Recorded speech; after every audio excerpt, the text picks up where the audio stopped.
नमस्कार बंधुरा cooking with मौ चैनल पक्ष थेके आबार हाजिर हो गेছি सम्पूर्ण नतून एक रेसिपि निये। आज बानाबो मात्र एक बाटी मयदा दिए दुर्दान्त स्वादेर एक रेसिपि। ताहले भिडियोटा स्किप ना करे सम्पूर्ण देखार जोन्नो अनुरोध रइल। चलुन आजके रेसिपिटा झटपट शुरू करी। सबार प्रथमे आमि एरकम एकटा बड़ बाटिर मध्य निये निচ্ছি एक बाटी माप करे मयदा।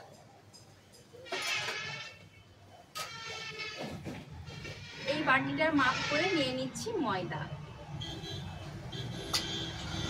যে কোনো মিষ্টি জিনিসের সাথে একটু লবণ দিলে কিন্তু স্বাদটা খুব সুন্দর হয়, তবে বেশি দেওয়া যাবে না, খুব সামান্য পরিমাণ লবণও দিয়ে দিচ্ছি। দিচ্ছি চা চামচের 4 ভাগের 1 ভাগ খাবার সোডা, আর দিয়ে দেব সাদা তেল। আপনারা কিন্তু ঘি দিয়েও ময়ানটা দিতে পারেন, তবে আমি আজকে সাদা তেল দিয়ে ময়ানটা দিচ্ছি। 3 চামচ মতো সাদা তেল দিয়ে দিলাম।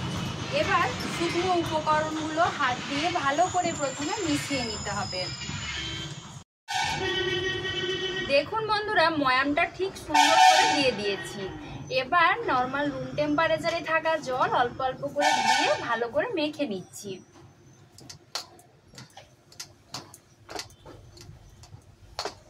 একবারে সব জলটা দেব না, অল্প অল্প করে জল দেব আর মেখে নিতে থাকবো। সুন্দর করে মেখে নিয়েছি। এবার মিষ্টির আকারে আমি প্রথমে তৈরি করে নেব। ছোট ছোট করে লেচি কেটে নিচ্ছি।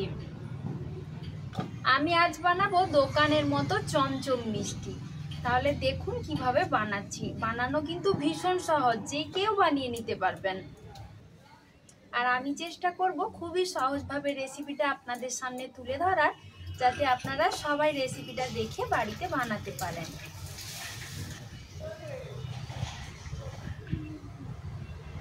এবার এইভাবে মিষ্টির মতো করে তৈরি করে নেব। ঠিক যেভাবে ল্যাংচা শেপ হয় ওই রকম করে নিচ্ছি। আমি এখানে একটু ছোট ছোট বানিয়েছি, চাইলে আপনারা একটু বড় করেও কিন্তু বানিয়ে নিতে পারেন।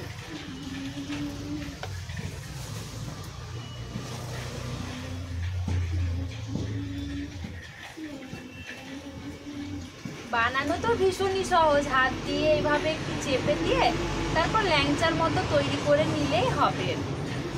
রেসিপিটা কিন্তু কেমন লাগলো অবশ্যই কমেন্ট করে জানাবেন। আপনারা যদি কমেন্ট করে না জানান তাহলে আমি বুঝবো কি করে যেটা আপনাদের রেসিপিটা কেমন লাগছে। যদি কোথাও কোনো ভুলভ্রান্তি থাকে সেটাও কিন্তু আমাকে কমেন্ট করে জানাবেন। আমি পরে চেষ্টা করব সেটা শুধরে নেবার। একইভাবে আমি সবগুলো বানিয়ে নিচ্ছি। একইভাবে সব মিষ্টিগুলো কিন্তু বানিয়ে নিয়েছি। আর আগের থেকে এখানে তেল গরম করতে বসিয়ে দিয়েছিলাম। তেলটা হালকা গরম হয়েছে, এবার মিষ্টিগুলো ছেড়ে দেব। পুরোপুরি গরম হলে কিন্তু হবে না। কিছুক্ষণ পরে মিষ্টিগুলো দেখা যাবে ভেসে উঠেছে, তখন কিন্তু আমি গ্যাসের আঁচটা একটু বাড়িয়ে ভেজে নেব। এখন কিন্তু গ্যাসের ফ্লেমটা একদম বাড়ানো যাবে না। দেখুন মিষ্টিগুলো অনেকটা ফুলে উঠেছে আর ভেসে উঠছে, অনেকটা হালকা হয়ে গেছে। এবার একটু গ্যাসের আঁচটা বাড়িয়ে দিয়ে উল্টে পাল্টে লাল লাল করে ভেজে নেব, তবে খুব বেশি বাড়ানো যাবে না। একটা পাশ অনেকটা ভাজা হয়ে গেছে, আমি আরেকটা পাশ উল্টে নেব। সেটা কিন্তু লাল লাল করে ভেজে নিয়েছি। এর চাইতে বেশি ভাজার আর দরকার নেই। আমার এটা মোটামুটি ভাজতে 7-8 মিনিট মতো সময় লেগে গেছে। এবার তেলটা ঝরিয়ে নিয়ে তুলে নিচ্ছি।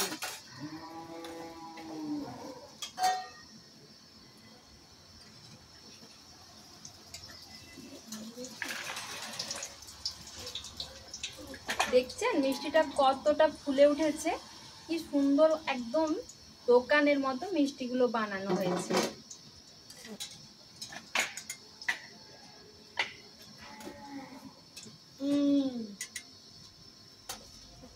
এবার আমি চিনি সিরাটা তৈরি করে নেব। এবার ওই কড়ার মধ্যে একটা বাটি মাপ করে 1 বাটি চিনি দিয়ে দিচ্ছি, আর ওই বাটির মাপ করে আমি 1 বাটি জল দিয়ে দেব।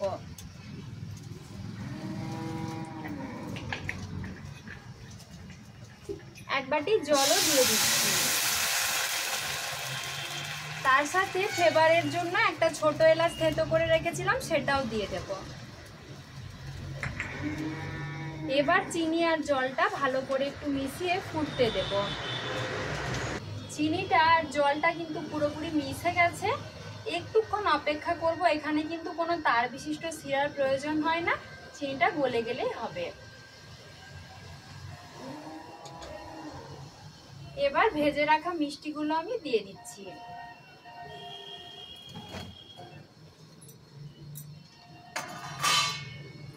দিয়ে একটু উল্টে পাল্টে ভালো করে মিশিয়ে নেব। আমি 1-2 মিনিট মতো একটু নাড়াচাড়া করে নিচ্ছি। গ্যাসের ফ্লেমটা জ্বালিয়ে রেখে তারপর আঁচটা বন্ধ করে দেব।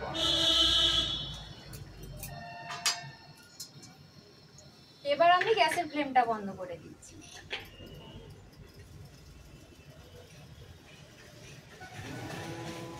দিয়ে এভাবে ভালো করে একটু উল্টে পাল্টে একটা থালা ঢাকা দিয়ে কিছুক্ষণের জন্য রেখে দেবো। ওই 10 মিনিট মতো রাখলেই হবে, তার থেকে বেশি আর রাখার দরকার পড়বে না। ঘড়ি ধরে 10 মিনিট পর আমি ফিরে এসেছি। এবার ঢাকাটা খুলে দেখবো মিষ্টিটা কিরকম অবস্থায় আছে। দেখুন মিষ্টিটা একদম রস পেয়ে পুরো ফুলে ফেঁপে টইটুম্বর হয়ে গেছে। আপনাদেরকে আমি একটা মিষ্টি তুলেও দেখিয়ে দিচ্ছি। এর থেকে বেশিক্ষণ সময়ের জন্য রসের মধ্যে কিন্তু রাখার প্রয়োজন পড়বে না।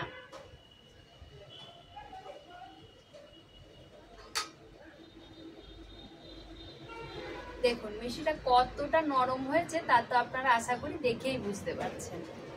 এবার আমি রস থেকে মিষ্টিগুলো তুলে একটা জায়গাতে নিয়ে নেব।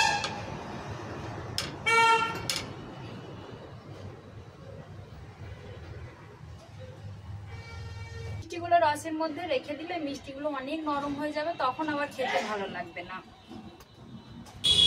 এবার আমি এখানে অল্প কিছুটা মাওয়া নিয়ে নিয়েছি। মিষ্টিগুলো আরেকটু লোভনীয় করবার জন্য মাওয়ার উপর একটু গড়িয়ে নেব।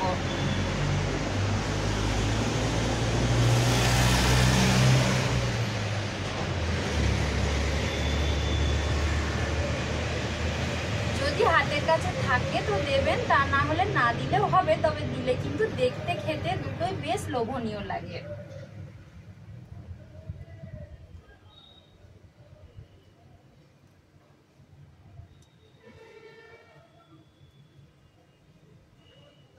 দেখুন দেখতে কতটা সুন্দর লাগছে না? আগের চাইতে এটা অনেক বেশি লোভনীয়, আর খেতেও কিন্তু খুব সুন্দর লাগবে। একইভাবে বাকিগুলো করে নেব।